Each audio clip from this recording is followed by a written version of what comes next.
It's Matt Chapman, and I'm here with Susan Steele, who is Chief Human Resources Officer for Ocean Technologies Group, Mhm. based in London. But Susan, you're actually currently in New York. Good to have you with us. Thank you, Matt. Delighted to be with you today. So we've known each other for some years. I'm just trying to think. It goes back to probably your IBM days, doesn't it?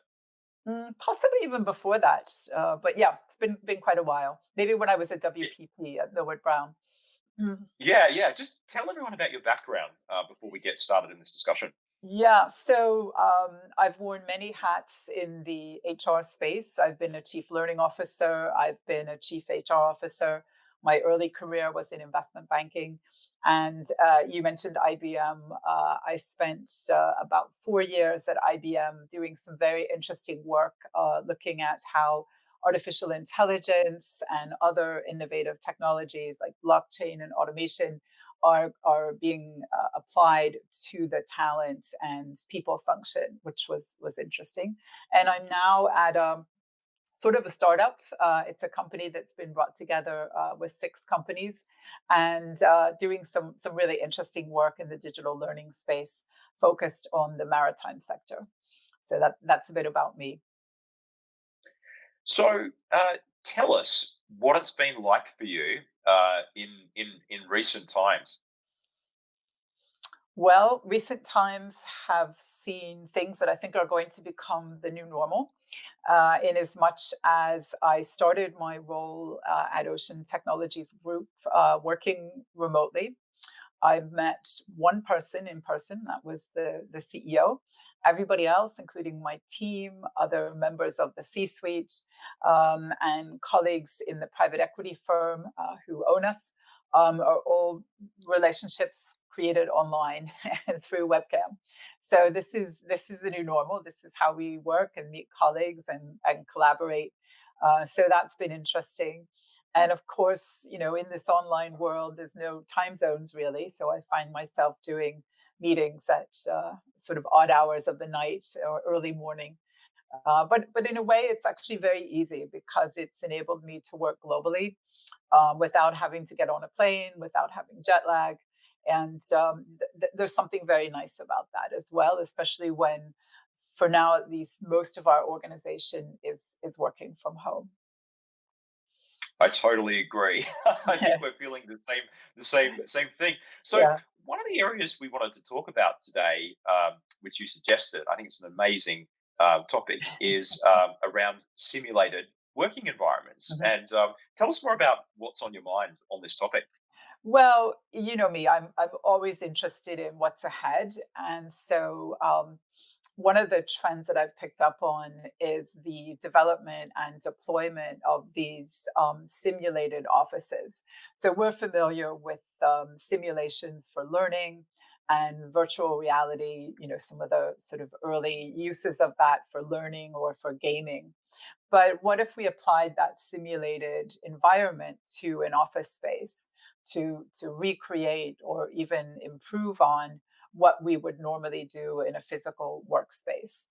So I find that very interesting. Some of the things that we're seeing there, for example, are just actually better, safer workspaces, obviously. But it's much more satisfying and less fatiguing than what we're used to with a Zoom call or a Teams call, which is not really designed the way a workplace is designed. And so, what happens if I go into a space and just like I would in a workplace, I can have casual conversations with people, or I can pop into a stand up meeting or go and have a coffee with someone. And what if that space were designed in a way that was so compelling and so engaging for me that it actually helped me do my job better and made me more engaged as an employee? And so, if you take that to the next level, I think what we're going to start to see is these simulated workspaces and work environments are going to be a source of competitive advantage for companies competing for talent. Because frankly, if I have a choice between working in that sort of environment versus just doing, webcam calls all day, guess where I'm going to work? Certainly, the former is far more compelling and engaging than the latter. And lastly, what I like about these spaces is that the sky's the limit in terms of how you design them.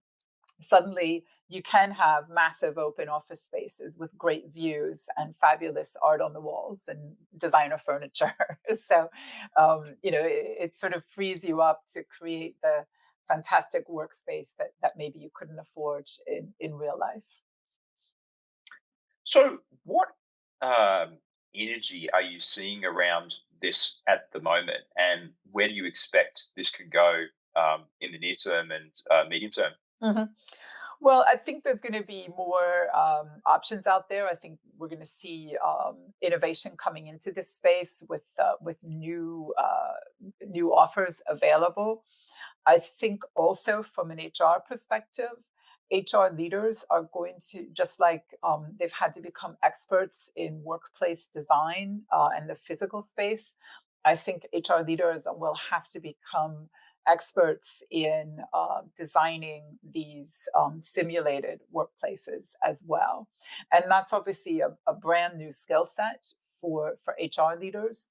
Like a lot of what HR is doing these days, I think it's a partnership. It's a partnership with your CIO, for example, and a partnership perhaps with other parts of the organization as well, especially if this workspace is going to be used by your sales team, for example, for clients.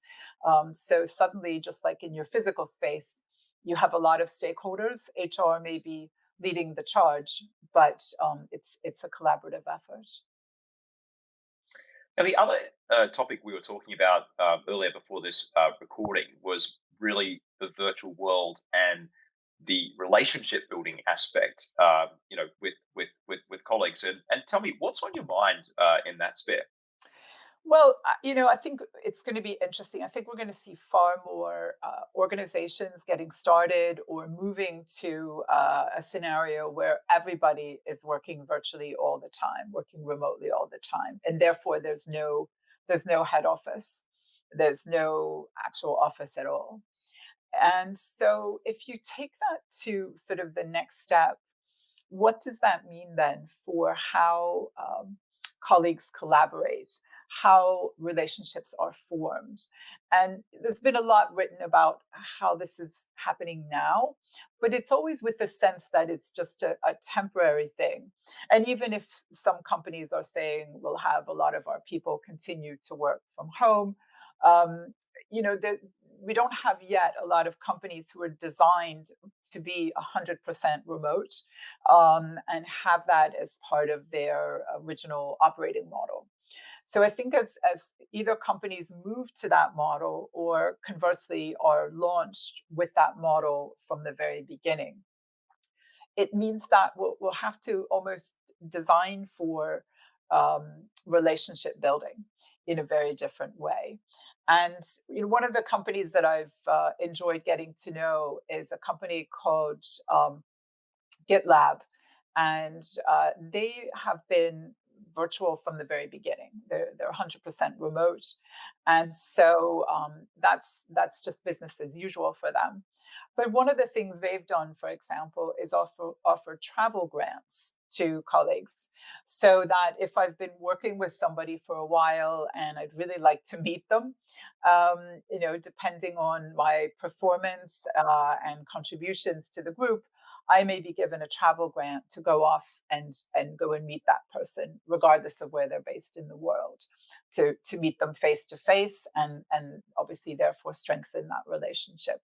So I think we're going to see a little bit more thought put into how to foster relationship building, collaboration, and a culture of connections in organizations that are 100% remote as part of their operating model. Thanks, Susan. That was Susan Steele, Chief Human Resources Officer of Ocean Technology Group. Thanks, Susan. Thanks, Matt.